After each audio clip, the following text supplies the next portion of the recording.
বন্ধুরা, না অনেক টাকা খরচ করার দরকার, না পার্লার যাওয়ার প্রয়োজন। ঘাড়, কনুই, আন্ডারআর্ম, হাত, পা এবং হাঁটুতে জমে থাকা ময়লা ও কালচে দাগ দূর করার দারুণ রেমেডি নিয়ে এলাম, যা দিয়ে কয়েক মিনিটেই হাত পা চমকে যাবে এবং নরমও হবে।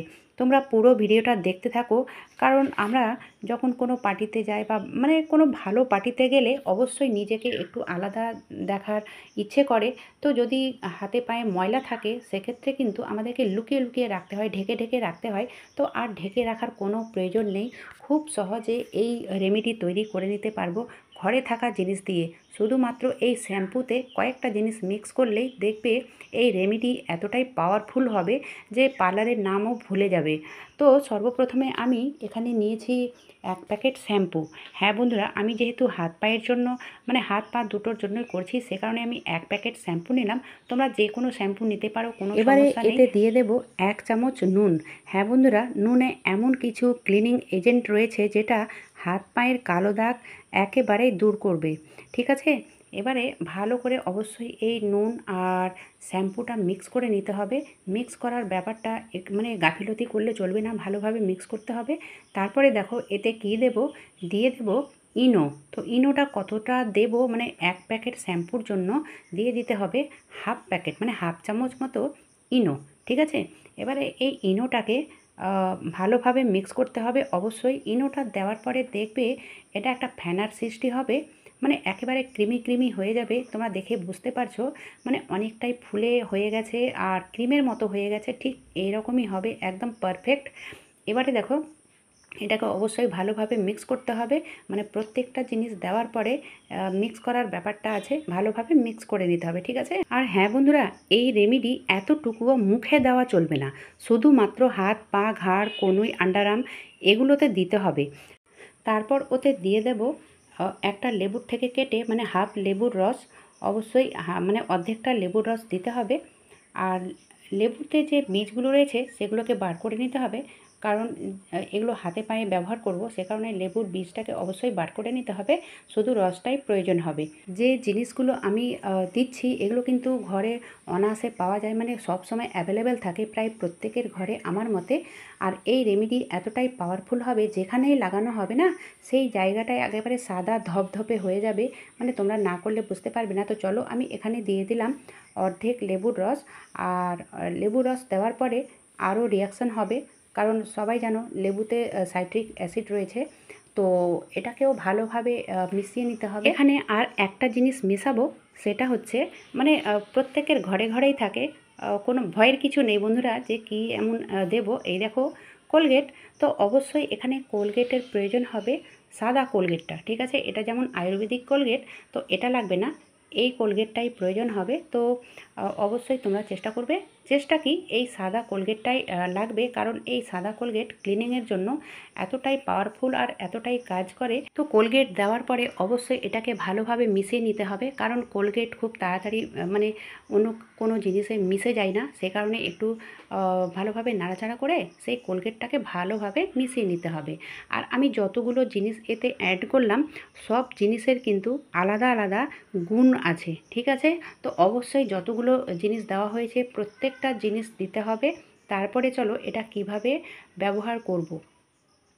তো এই যে রেমেডিটা আমি তৈরি করলাম, এটা তৈরি করে রেখে দিলে হবে না, যখন আমরা ব্যবহার করব তখনই এটাকে মিশিয়ে নিতে হবে। আর এটা মেশাতে কোনো ঘন্টার ঘন্টা টাইম লাগে না, 1-2 মিনিটেই কিন্তু এটা হয়ে যায়। এবারে দেখো পায়ে, এই যে পায়ের গোড়ালিতে কিংবা যাদের পা ফাটা বা পায়ের তলায় সমস্যা রয়েছে বা পায়ের দুর্গন্ধ রয়েছে, তো দুর্গন্ধর জন্য আমি কিছু তোমাদের দেব, যেটা মিনিটের মধ্যেই সেই পায়ের দুর্গন্ধ দূর হয়ে যাবে। তোমরা ভিডিওটা স্কিপ একদম করবে না, স্কিপ করলে কিন্তু হবে না। প্রত্যেকটা স্টেপ বাই স্টেপ দেখতে হবে আর করতে হবে, তাহলেই কিন্তু তোমাদের পা দেখবে এতটুকুও কালো দাগ বা কালো ময়লা জমে থাকবে না। তো এই রেমেডিটা করার পরে পায়ে এইভাবে মিশিয়ে নিলাম। ঠিক আছে? পায়ে, হাতে, কনুই, ঘাড়ে, তোমরা ঘাড়ে দিতে পারো। আর শুধুমাত্র মুখে বাদ দিয়ে, কারণ মুখের যে স্কিনটা হয় না সেটা কিন্তু অনেকটাই সেনসিটিভ হয়, অনেকটা পাতলা হয়, সে কারণে মানে বডির চামড়া থেকে মুখের চামড়া পাতলা হয়, সে কারণে এসব জিনিস মুখে না দেওয়াই ভালো। তো যাই হোক, আমি ভালোভাবে প্রথমে হাতে পায়ে লাগিয়ে দিলাম। তো হাতে পায়ে লাগানোর পরে মোটামুটি 4 থেকে 5 মিনিট রেখে দিলেই যথেষ্ট। তো রাখার সঙ্গে সঙ্গে আমরা এই কাজটা করে নেব অবশ্যই। কারণ শুধু হাত পা পরিষ্কার চকচকে ঝকঝকে হয়ে গেলে তো হবে না, আমাদের নখের দিকেও খেয়াল রাখতে হবে। কারণ আমরা যদি কোনো ভালো পার্টিতে যাই, তো অবশ্যই নখটাকেও ক্লিন করে নিতে হবে। আর মানুষের পরিচয় পাওয়া যায় কিন্তু এই পায়ে, ঠিক আছে? তো অবশ্যই পাটাকে ভালোভাবে মানে পরিষ্কার পরিচ্ছন্ন রাখা উচিত। তো আমরা এই কাজগুলো প্রত্যেকদিন না করলেও, এগুলো তো প্রত্যেকদিন করা সম্ভব নয়। তো মাঝে মধ্যে যদি করে নিই, তাহলে দেখবে কোনো মতে পায়ে হাতে কালো দাগ বা কালো স্পট বা ময়লা জমবেই না। তো এই দেখো বন্ধুরা, আমি নিয়েছি একটা রাব ব্রাশ, আর কোলগেটটাকে নখে লাগানোর পরে এই ব্রাশ দিয়ে ঘষে নেব। তাহলেই নখটাও কিন্তু একেবারে চকচকে ঝকঝকে হয়ে যাবে। আর ততক্ষণ যে রেমেডিটা আমি পায়ে হাতে লাগিয়েছি, ততক্ষণ সেটা ফুলতে থাকবে। কারণ যদি 4-5 মিনিট লাগিয়ে রাখি, তাহলে কিন্তু যে জিনিসগুলো মেশানো হয়েছে তার যে রিয়াকশানগুলো হবে, তো সেটা 4-5 মিনিটেই যথেষ্ট। তো যাই হোক, এবারে হাতের নখেও আমি দিয়ে দিয়েছি, আর খুব সহজে, এটা 1 মিনিটও লাগবে না পরিষ্কার করতে, আর পরিষ্কার হয়েও যাবে। মুখের যে ঘষাঘষির কাজ ছিল সেটা কিন্তু হয়ে গেছে, আর পায়ে যে রেমেডিটা আমি লাগিয়ে রেখেছিলাম সেটাও একটুখানি এভাবে মানে হালকা হাতে ঘষে নিতে হবে। আর ওই যে রেমেডিতে আমি নুন দিয়েছি, সেই নুন কিন্তু স্ক্রাবিংয়ের কাজ করবে অবশ্যই। তোমরা করে না দেখলে বুঝতে পারবে না। আর তারপরে দেখো, পাটাকে ধুয়ে নিতে হবে, আর ধুয়ে নেওয়ার পরে যদি ড্রাই লাগে, স্কিনটা যদি ড্রাই লাগে, সেক্ষেত্রে তোমরা কী লাগাবে সেটাও আমি বলে দেবো। তো সব থেকে প্রথমে আমি হাত পাটাকে ভালোভাবে কচলে কচলে ধুয়ে নিয়েছি। আর অবশ্যই পায়ের তলায় যাদের দুর্গন্ধ বা বিশ্রী গন্ধ করে, তাদের জন্য সুন্দর একটা সলিউশন রয়েছে, খুব সহজ পদ্ধতি। তো প্রথমে আমি মুছে নিলাম, ঠিক আছে? পাটাকে মুছে নিলাম। আর এইটুকু করার জন্য আমরা পার্লারে গিয়ে হাজার হাজার টাকা খরচ করে থাকি। এগুলো কিন্তু মাঝে মধ্যে যদি মাসে একবারও করা হয়, তাহলে কিন্তু পার্লার যাওয়ার কোনো প্রয়োজনই হবে না। তো এই দেখো বন্ধুরা, তোমরা দেখে বুঝতে পারছো যে হাত পা কেমন ছিল আর কেমন হয়েছে। এবারে এখানে নিয়েছি আমি সকালে যে চা করেছিলাম সেই ইউজ করা চা পাতা।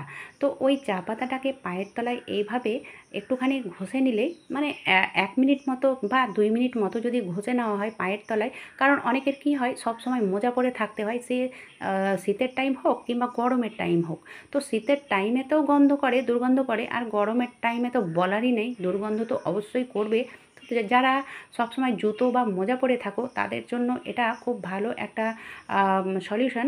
তো অবশ্যই তোমরা ইউজ করা চা পাতা এই পায়ের তলায় ঘষে নেবে। ঘষে নেওয়ার পরে দেখবে তোমরা মানে মিনিটের মধ্যেই পায়ের দুর্গন্ধ দূর হয়ে যাবে। এই দেখো বন্ধুরা, পা একেবারে চকচকে ঝকঝকে হয়ে যাবে। আর এই রেমেডিটা না যেখানেই লাগানো হবে, সেই জায়গাটাই কিন্তু চকচকে ঝকঝকে হয়ে যাবে। এবারে ব্যাপার হচ্ছে, যদি হাত পা টান টান লাগে, সেক্ষেত্রে তোমরা এখানে নারকেলের তেল ব্যবহার করতে পারো। কারণ এখন যেহেতু গরমের দিন, আর কিংবা তোমরা বডি লোশন, যে লোশন তোমরা শরীরের জন্য ব্যবহার করো, সেটাও লাগাতে পারো। তো আমি বলবো নারকেল তেল দেওয়াটাই সবথেকে বেটার হবে। আর এই দেখো বন্ধুরা, হাত পা সুন্দর করে নেওয়ার পরে নিজের পছন্দের বালা বা যে কোনো জিনিস গয়নাগাটি তোমরা পরে নিতে পারো। আর নিজেকে এতটাই ভালো লাগবে, এতটাই ভালো লাগবে যে আমি তোমাদের বলে বোঝাতে পারবো না। তো অবশ্যই তোমরা এই রেমেডিটা করে দেখবে আর লাগিয়েও দেখবে, আর তারপরে আমাকে কমেন্ট করবে। ভিডিওটা ভালো লাগলে লাইক করো, আর বেশি বেশি সবার মাঝে শেয়ার করো। আজকের মতো এখানেই শেষ করলাম। এতক্ষণ আমার ভিডিও দেখার জন্য ধন্যবাদ।